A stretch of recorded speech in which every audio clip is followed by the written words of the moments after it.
Assalamualaikum warahmatullahi wabarakatuh. Saya Nur Khofifah, DANIM 2008301065. Saya dari kelas SKI 3B. Saya di sini akan memenuhi tugas UTS linguistik yang diampu oleh Ibu Leni Sriwahyuni M. Humbu.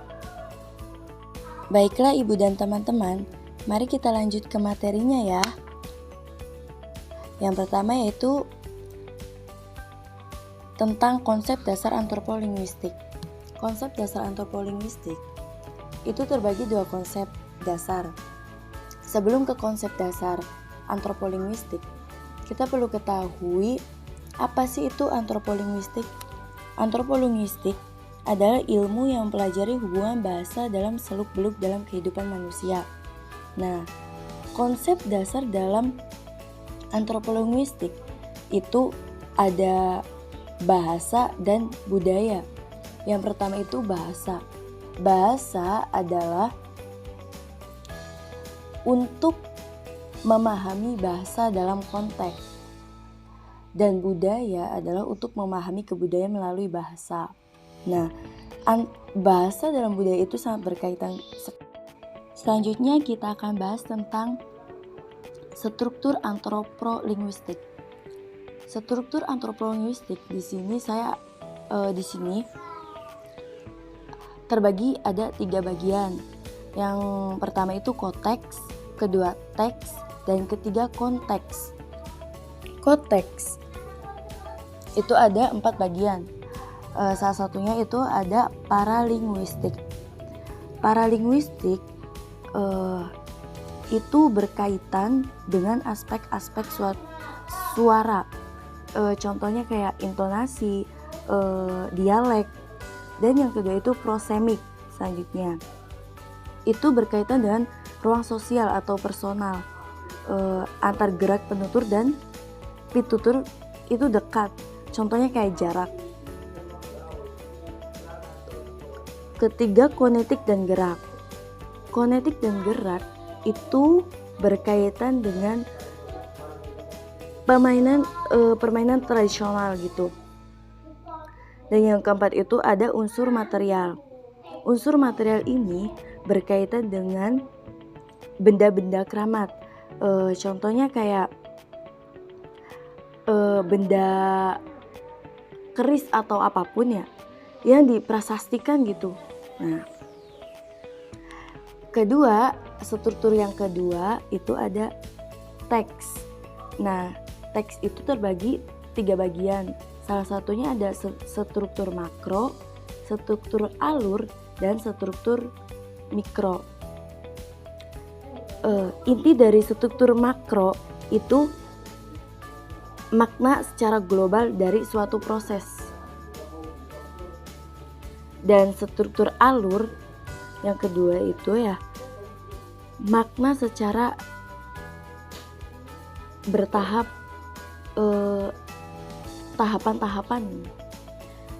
Dan yang terakhir itu ada struktur mikro. Struktur mikro ini struktur secara internal bahasa, kayak kalimat, frasa, ya itu ya. Dan yang ketiga itu ada struktur yang ketiga itu konteks. Konteks itu ada budaya, sosial, situasi, dan ideologi.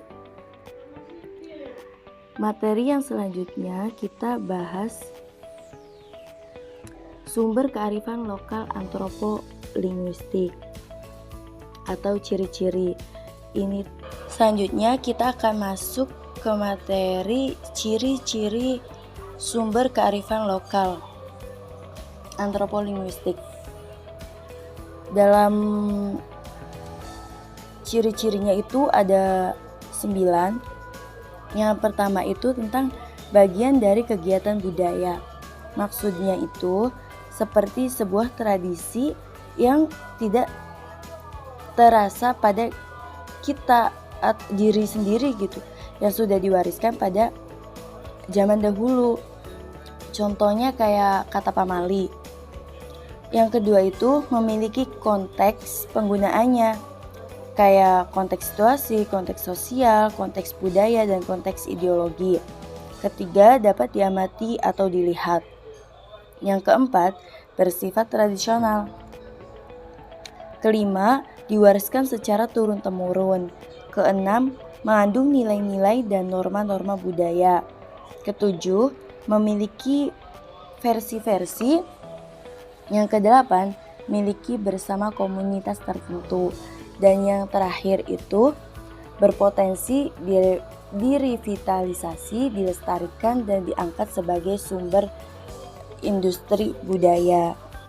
Saya lanjutkan materi yang selanjutnya, yaitu wujud tradisi lisan atau tradisi budaya yang dikaji dalam secara antropolinguistik. Ada tradisi berkesusastraan, tradisi pertunjukan, dan tradisi ritual, tradisi teknologi tradisional. Tradisi berkesusilaan yaitu hal yang berkaitan dengan sastra. Ini contohnya itu kayak sastra, puisi, dan ada tradisi pertunjukan, kayak contohnya kayak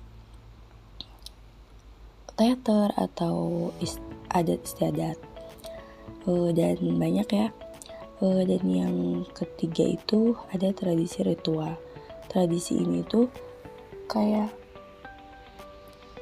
ini itu kayak budaya dari sekelompok masyarakat, rangkaian ditunjukkan oleh manusia dengan adanya tujuan yang kayak ada maksud gitu. Kayak contohnya upacara kematian atau upacara pernikahan atau gitu ya. Itu tuh kayak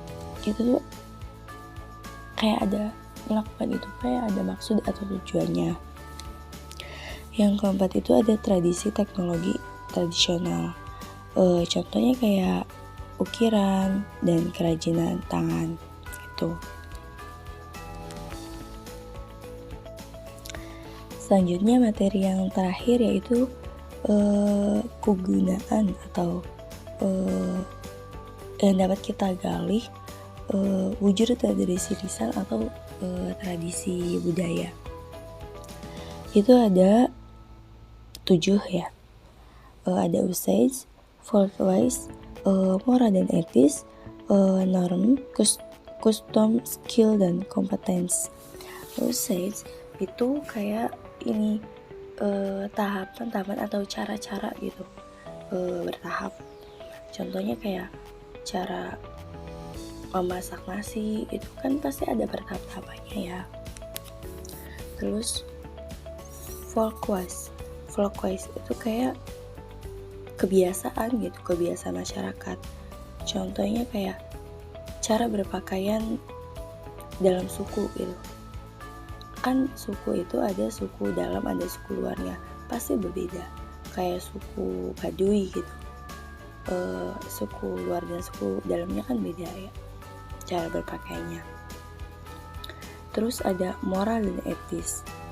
Moral dan etis itu kayak gini, perbuatan atau etika yang diperbolehkan, larangan.